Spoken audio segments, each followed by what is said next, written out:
شب اسرا کے دولہا تاجدار عرب و عجم سید عالم صلی اللہ تعالی علیہ وسلم کو رب تعالی نے بہزار اہتمام کے اپنی بارگاہ خاص میں طلب کیا تھا.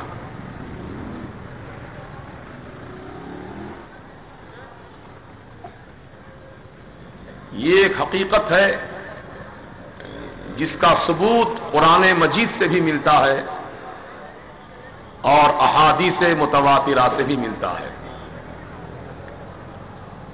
قرآن کا انکار کرنے والا کافر اور احادیث متواترہ کا انکار کرنے والا ضال اور مضل ہے، گمراہ اور گمراہ گر.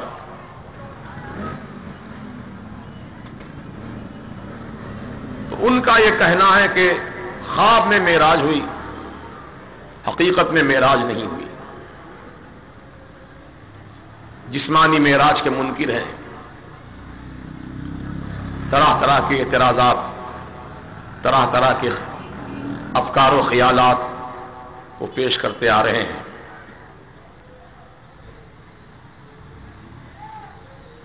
ان کا یہ کہنا ہے کہ زمین و آسمان کے بیچ میں کئی کرے ہیں.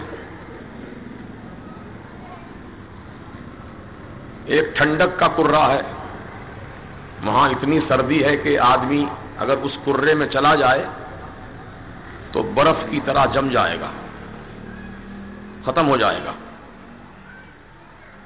اور ایک کرہ ہے کرہ نار، کرہ حار بھی اسے کہتے ہیں، گرمی کا کرہ ہے. وہاں اگر آدمی چلا جائے تو گرمی کی حدت سے جل کر کباب کی طرح ہو جائے گا. یہ کئی کرے ہیں زمین و آسمان کے درمیان. تو ان نام نہاد دانشوروں کا کہنا یہ ہے کہ حضور پاک کو اگر جسمانی معراج ہوئی تو ان کروں سے گزرے ہوں گے. تو یہ ان کروں سے حضور صحیح سلامت کیسے گزر گئے؟ یہ ممکن نہیں ہے. اس نظریے پر انہوں نے انکار کر دیا کہ ممکن نہیں ہے. لیکن ان نادانوں کو یہ نہیں معلوم کہ حضور پاک صلی اللہ علیہ وسلم صرف بشر ہی نہیں ہیں بلکہ میرے آقا نور ہیں.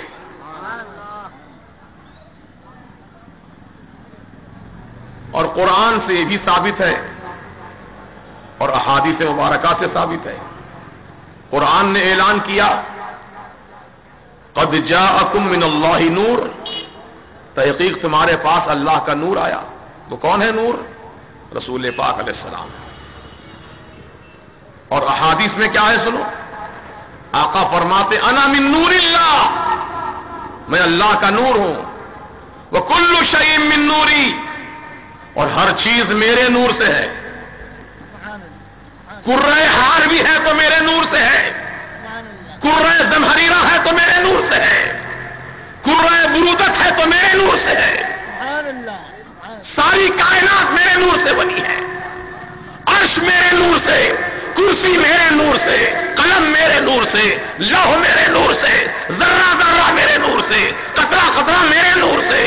جب سب حضور کے نور سے بنا ہے تو یہ نور پر نہ برودت اپنا اثر دکھا سکتی ہے، نہ کرہ نار اپنا اثر دکھا سکتا ہے. ارے تمہاری ہماری آنکھ میں تھوڑا سا نور ہے، ایک ڈراپ، ایک قطرہ آنکھوں میں ہے، اسی نور سے ہم دیکھتے ہیں، اسی نور سے ہم مشاہدہ کرتے ہیں.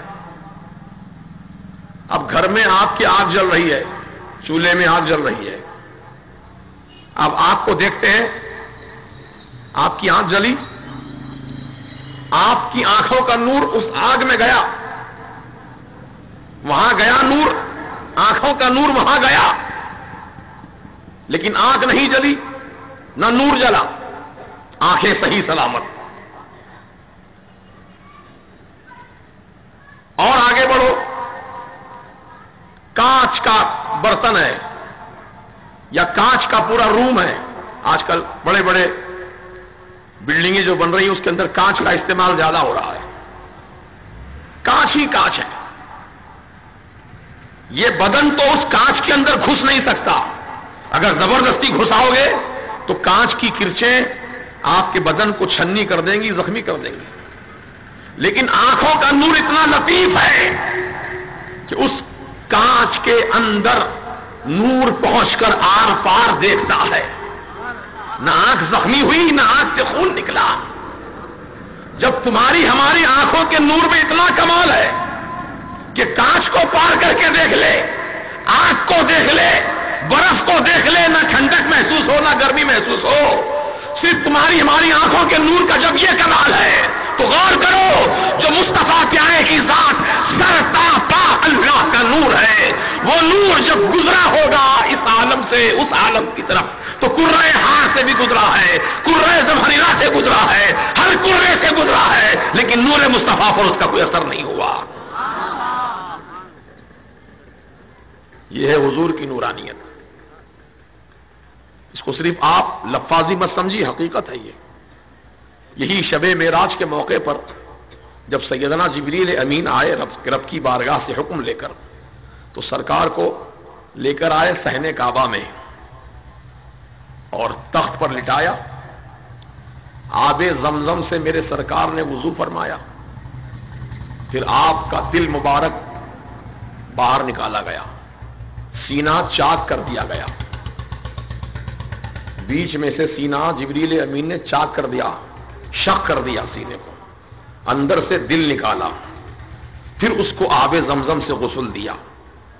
انوار و تجلیات کو اس میں اور مزید دل مبارک کے اندر بھرا گیا. پھر دل کو اپنے مقام پر رکھ دیا گیا. پھر سینے کو اس طرح ملایا تو سینہ مل گیا. ہمارے آپ کے جسم کا کوئی حصہ بھی اگر تھوڑا سا کاٹا جائے یقیناً خون نکلے گا، نکلے گا نا، یقیناً نکلے گا. لیکن نبی پاک کا سینہ جبریل امین نے شب معراج کے مبارک موقع پر سینہ چاک کر دیا، لیکن ایک قطرہ بھی خون کا نہیں نکلا. یہ کیا ہے؟ یہ حضور کی نورانیت ہے.